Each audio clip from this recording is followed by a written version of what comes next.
It's strange, isn't it, how time moves forward, yet some moments stay frozen inside us.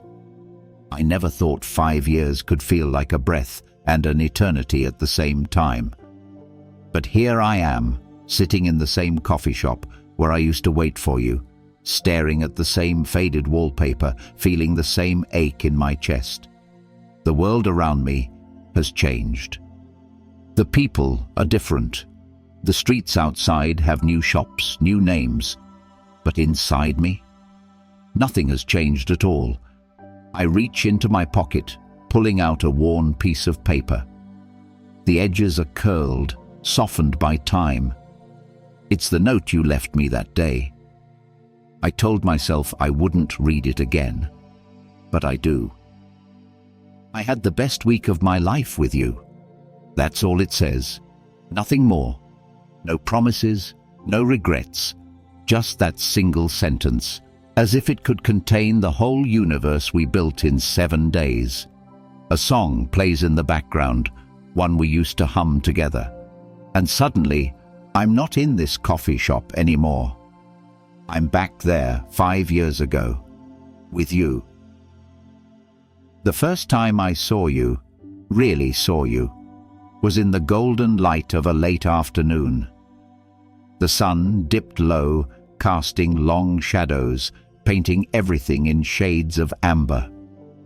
And there you were, standing at the edge of the crowd, looking at me like you already knew how this story would end.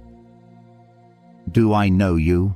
you asked, but your eyes told me you were sure we'd met before. I laughed. Maybe in another lifetime. It started as something simple. A shared joke. A comment about the weather. A moment that could have disappeared like a breath in the wind. But it didn't.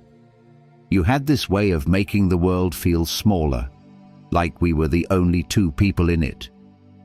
And somehow we kept finding each other, through crowded streets, across cafe tables, in stolen glances and half-finished sentences. That first night, we walked until our feet ached. The city hummed around us, alive with music and neon lights, but all I could hear was your voice. "Tell me something true," you said. I hesitated, then whispered, "I feel like I've been waiting for you my whole life." Your breath caught, just for a second. Then you smiled, soft, knowing. Me too. And just like that, something clicked into place.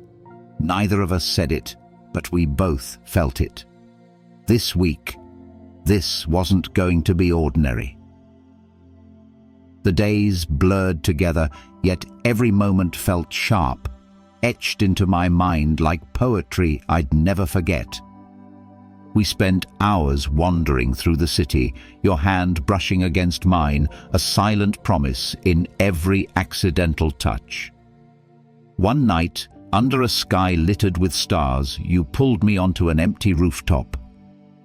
"Close your eyes," you whispered. I did. The wind wrapped around us, cool and electric, carrying the distant sounds of life below. "Now tell me," you said, your voice barely above a breath, "if this moment could last forever, would you let it?" I swallowed hard, afraid of how much I wanted to say yes. Instead, I turned to face you. "What about you?" I asked.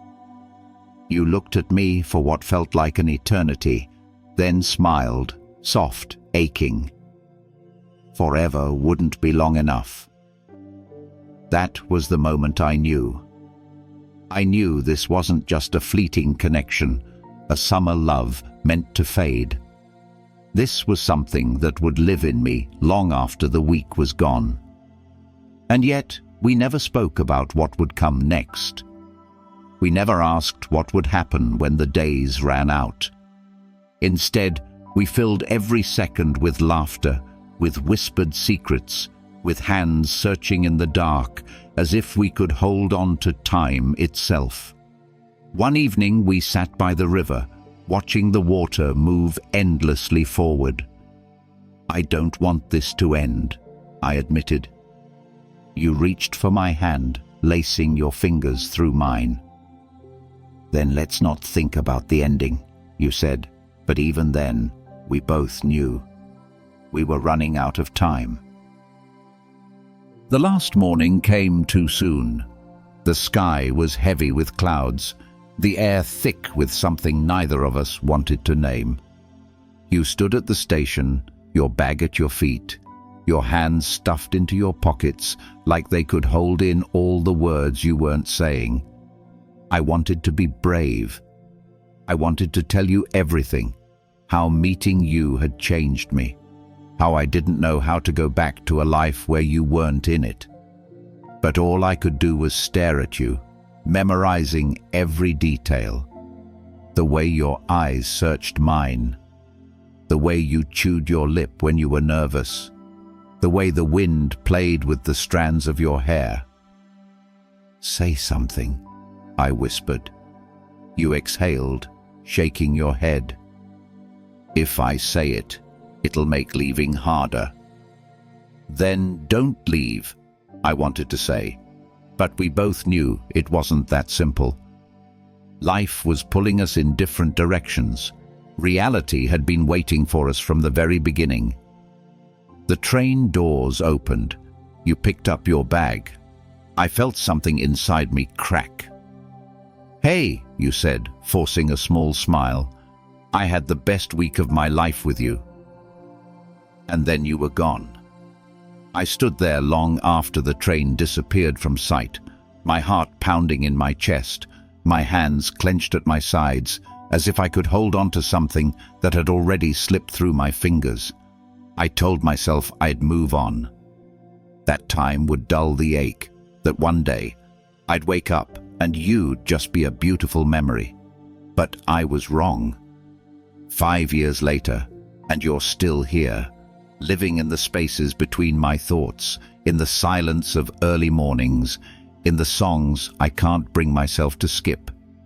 I never really said goodbye, because some part of me is still waiting for you to come back. The coffee in front of me has gone cold. I don't know how long I've been sitting here, lost in a memory that refuses to fade. Outside, life moves on, cars passing, people laughing, the world spinning forward like it always does. But inside me, I'm still there, with you. 5 years ago. I run my fingers over the note, the ink slightly smudged from the times I've read it, held it, traced every letter like it holds the answers I never got. I had the best week of my life with you. That's all you left me with. No explanation, no promises. Just a memory so powerful that it still breathes inside me. I wonder if you ever think about me. If you ever walk through a city and feel my presence in the spaces between strangers. If you ever hear a song and stop, just for a second, because it reminds you of that week. I wonder if your heart ever aches the way mine does. I reach for my phone, hovering over your name, the same number I never had the courage to delete. My thumb hovers over the screen, and for a fleeting moment, I imagine what it would be like to hear your voice again. To know if 5 years was long enough for you to forget me, or if somehow you still remember too. But I don't call. I just sit there, staring at the message I know I'll never send. I never forgot that week with you. Years have passed, but my love for you is still so strong. And maybe, just maybe, somewhere out there, you're thinking the same thing.